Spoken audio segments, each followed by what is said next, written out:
แม่นแต่เจ้าไอ้นอนอยู่นี่คืนหนึ่งเนาะแล้วก็ตัวนี้สิเป็นคืนที่สองไอ้นอนอยู่นั่นตัดคลิปผู้เดียวไอ้ยังเหงาไอ้ยังบ่ฮู้น่าสิอยู่เลยลองตายบ่แม่นให้กินบ่แม่นกินสมหุ้นนะ หุ้นน้อยกินน้อยบ่เอาได้เนาะน้ำบ่มานี่ไปล้างใส่ถ้วยนี่หิวอยู่ลุงเป็นมาเห็นหิวเอาบ่นี่โดยลองชิมเบิ่งมันเป็นจังได๋ว่าแซ่บบ่หรือว่าบ่แซ่บแซ่บเนาะ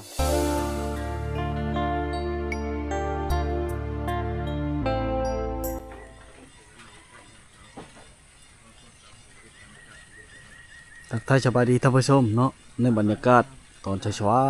ๆฝนตกบ่ย่าเลยทุกคนไปเชื่อไม่ได้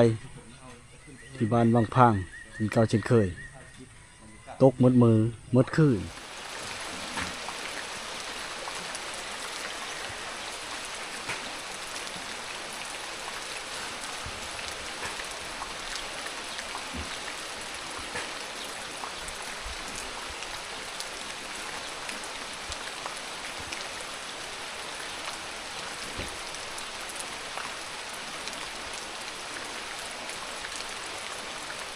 นะเธอไปเชื่อไม่ได้เลยตัดคลิปกันมันไม่สัญญาณมันมีไฟฟ้าสัญญาณอินเทอร์เน็ตก็ไม่ได้ชมบรรยากาศในย่ำชอยพี่น้อง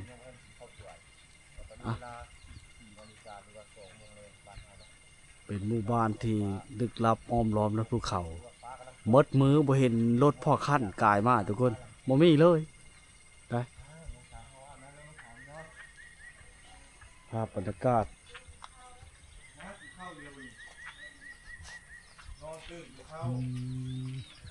ทีมงานเฮาขึ้นไปแล้วนะวางบนนอนเฮาอยู่พูนรถเฮาจอดอยู่ทุกคนไปวางเฮานอนนะได้ย้อนที่พึ่ง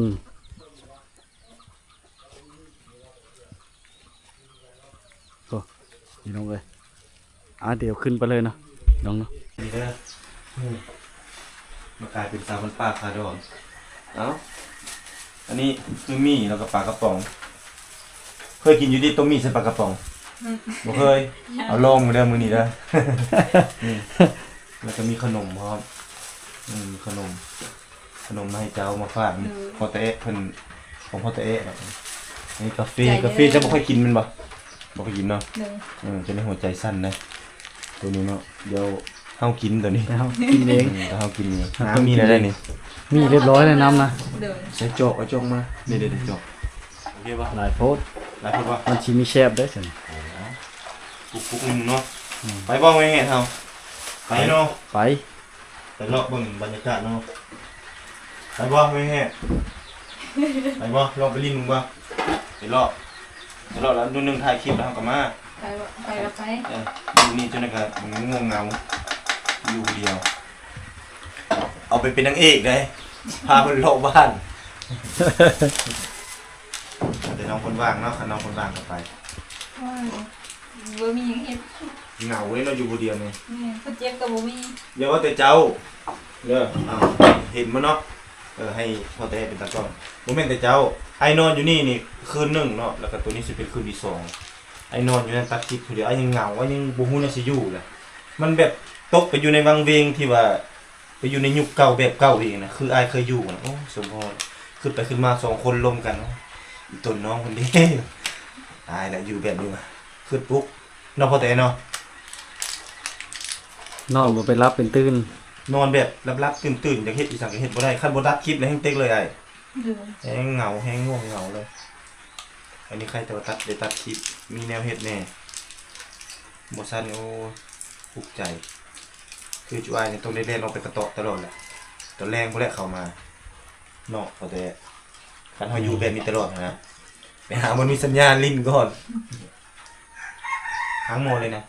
น้ำอันนั้นนี่เลยเนาะอันนี้ก็ได้บ่ได้นะครับตัวใหม่เนาะโอเคตัวนี้สุกไว้ตัวนี้ต้มน้ำกลิ่นได้แต่ละมื้อน้องเนาะแม่บ่นอกสันนี้เนาะมือพื้นมันเยอะพุ่นน่ะ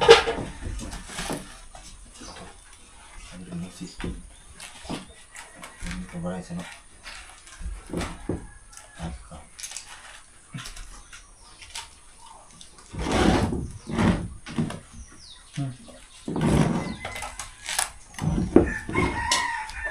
เนาะ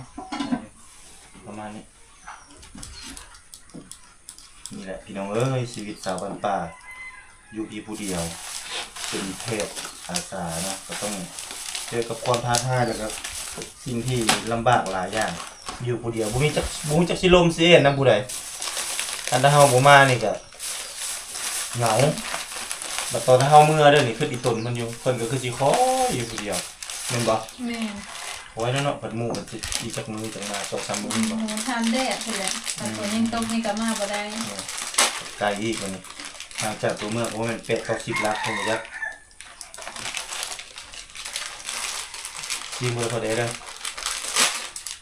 บางเวลฝนตกมันได้ผ่านเนาะก็เลยไปไม่ได้ให้เฮาก็ได้ นี่แหละ ทีมงานก็ได้ แต่โดนเลยผมไม่ใช่ได้อยู่ดี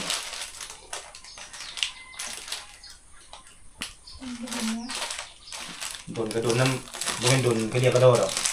โดนน้ำลายใส่กล้องปลาไว้ล้างบริกี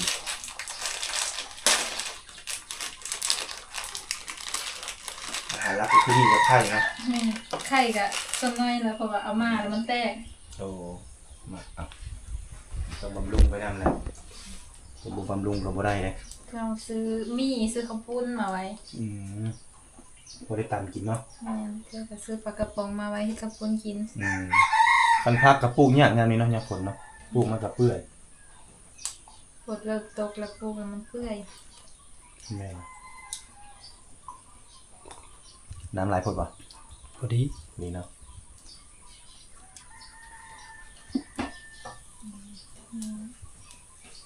คลองอยู่แล้วเนาะคลองหมู่มาเนาะ แม่นคิดว่าทวิตแล้วว่าเมื่อตื่นสมาเมื่อเฮ็ดบ่สรุปเราเฮ็ดเปิดบัญชีแล้วแหละ แล้วมา สิกลับมา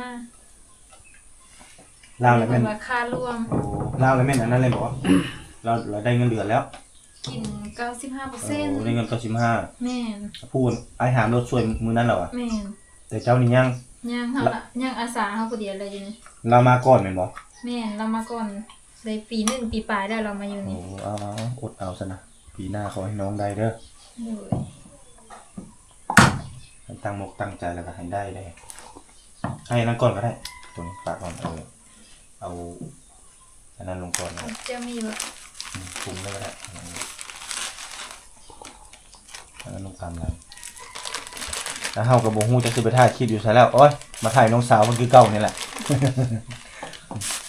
ถ่ายวิถีชีวิตของน้องคนคือเก่าเพื่อ FC หลายคนอีตนสงสารในตัวน้องเนาะเพราะว่าน้องเพิ่นก็เป็นสาว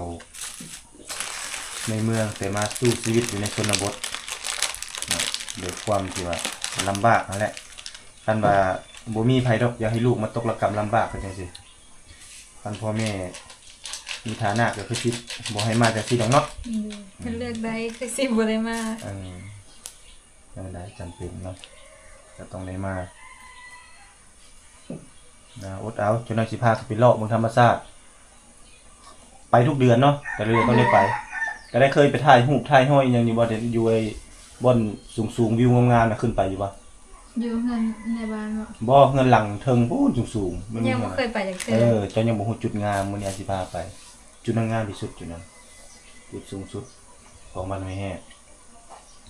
แล้วก็ถ่ายแต่ละหลังเด้หลังที่ว่ามุงใบตองคอน่ะเด้มันก็งามได้ล่ะงามไปอีกแบบนึงเด้ล่ะไปเลาะพาไปเลาะลิ้นอยู่คนเดียวก็เหงาเขาเอิ้นว่าอยู่คนเดียวระวังแนวคิดเขาว่าเลยคิดจากเมื่อบ้านคิดจากนั้นนี่ มีผู้เองผู้ร่วมละใครแน่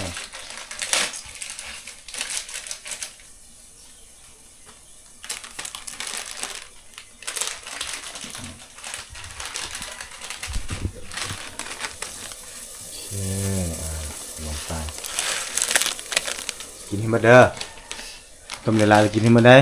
บ่แม่นให้กินบ่แม่นกินสมหุ้นนะ หุ้นน้อยกินน้อยบ่ได้เนาะต้องกินหลายโอเคพ่อเตะคนละจะพ่อเตะเลยนะอย่าเครียดเขาเด้ อันล้างมันพักทางนางครูมาใส่เลยนะ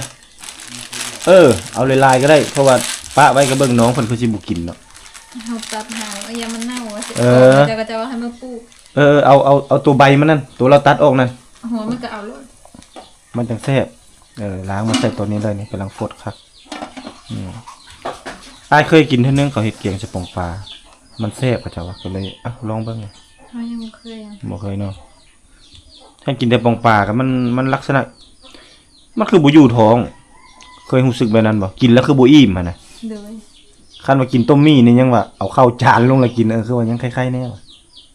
กินปองปลาคือบ่อยู่ท้องบ่ได้มาเด้อพ่อแต่เด้อฟดคักเลยเด้อ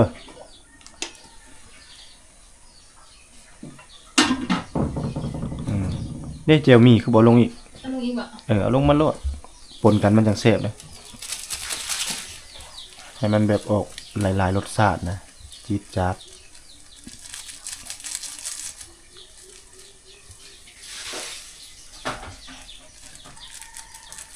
น้ำนี่เฮา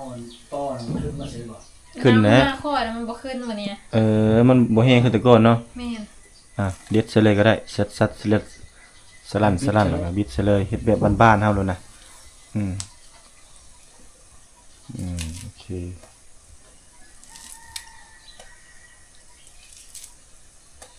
ประมาณนี้ปองปลาลงไปบาดนี้บ่ล้างก็ได้อีนางเอ้ยบ่ต้องล้างดอกเฮ็ดคือบ้านเฮานี่แหละแล้วก็เลยบ้านเขาเจ้าเอาปองปลาลงมานี่ปองปลาลงก็เรียบร้อยแล้วได้นั่นได้เคยกินบ่แต่แบบนี้เคยเนาะ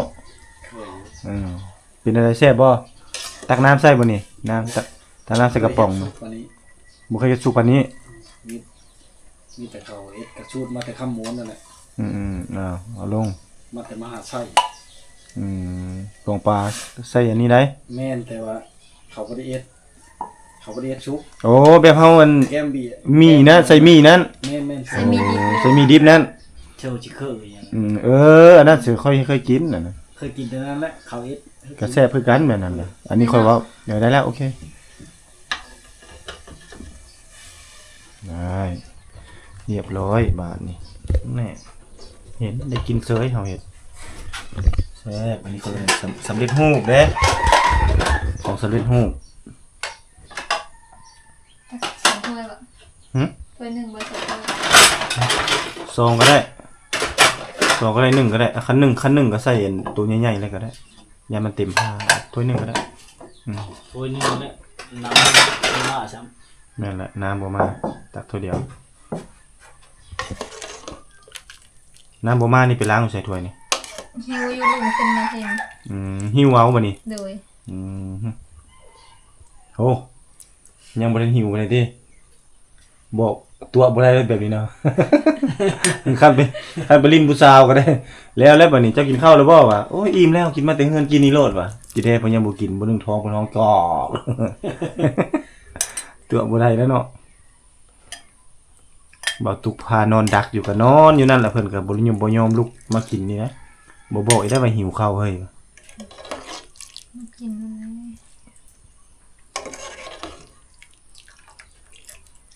รบกวนน้องสาวเพิ่นเป็นมื้อที่2แล้วนี่นะได้มาอยู่มากินข้าวเช้าเฮือนอยู่นี่อีกก็น้องเพิ่นก็ถือว่าอุ่นใจไปหน่อยนึงเพราะว่ามีทีมงานเฮามาก็มีหมู่เพิ่นก็ได้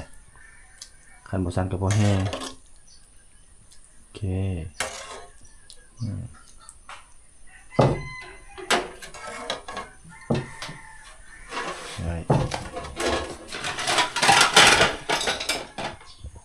จะถ่ายได้บ่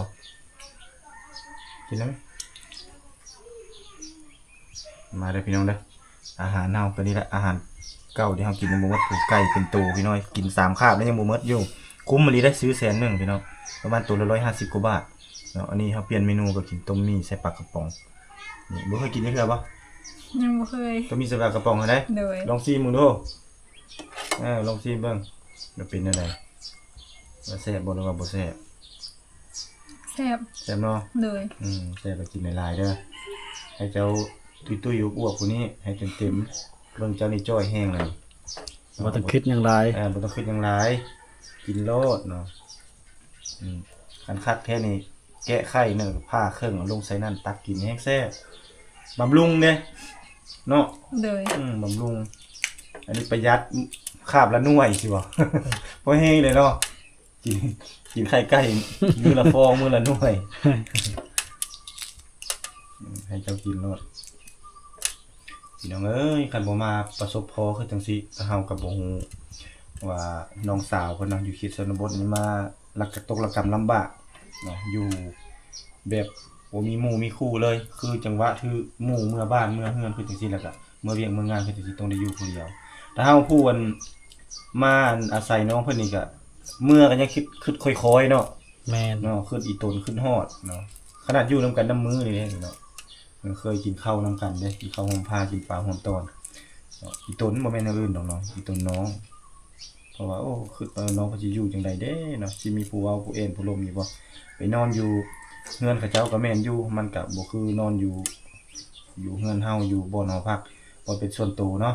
โดย มันก็ลับๆตื่นๆคันสิว่าก็ได้เอาให้เจ้าได้กินน่ะกินโลดกินได้ไหมให้น้องกินลองเบิ่งมันสิแซ่บได้บ่จะได้ว่าโอ้ยตุกยั่วซื่อๆได้นั่นได้ยั่วว่าแซ่บบ่แซ่บซะตักขึ้นโลดอันนึงเรื่องใส่ถ้วยจะโลดแล้วตักน้ำเข้าใส่สดกินแนวอื่นได้น้องเอ้ยมันจะมีแห้งคันมีผักกับแกงใส่ปลาแห้งสิคันกินแต่แนวแห้งๆโอ้ยบ่มีแห้งเลยเอาลองเบิ่ง